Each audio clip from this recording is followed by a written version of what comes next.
बीडमधील मस्साजोगचे सरपंच संतोष देशमुख यांच्या हत्या प्रकरणातील 3 आरोपींचा घात झाल्याचा संशय अंजली दमानी यांनी काल व्यक्त केला।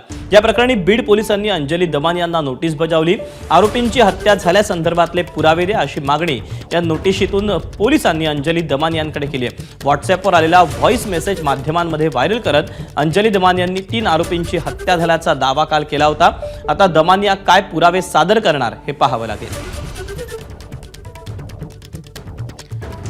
तेव्हा संतोष देशमुख प्रकरणातील 3 आरोपींची हत्या झाल्याचा दावा दमानी यांनी केलेला होता। त्यांना या सगळ्याबाबत एक व्हॉइस मेसेज आलेला होता। हाच व्हॉइस मेसेज त्यांनी माध्यमांसमोर देखील ऐकवलेला होता आणि यानंतरच आता बीड पोलिसांनी अंजली दमानी यांना नोटीस पाठवलेली आहे। आता या सगळ्या प्रकरणी अंजली दमानी काय नेमका पुरावा सादर करणार हे पाहणं महत्त्वाचं ठरणार आहे।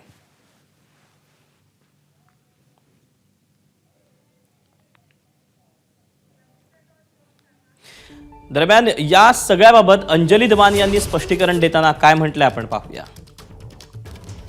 स्थानिक गुन्हे शाखेकडे कदाचित एसपीनी ती माहिती दिली नसेल म्हणून त्यांचं काल मला एक पत्र आलंय आणि त्याच्यात सगळी माहिती देण्याची त्याचं आवाहन त्यांनी केलंय। तर ही माहिती मी ज्या मिनिटाला मला त्या माणसाकडनं आली होती त्या मिनिटाला मी एसपींकडे पाठवून त्याचे व्हॉइस मेसेज देखील पाठवले, सगळे डिटेल्स देखील पाठवले आणि पहिल्या 2 मेसेज जे डिलीट झाले, जे डिलीट त्या माणसाने केले त्याची माहितीसुद्धा दिली होती।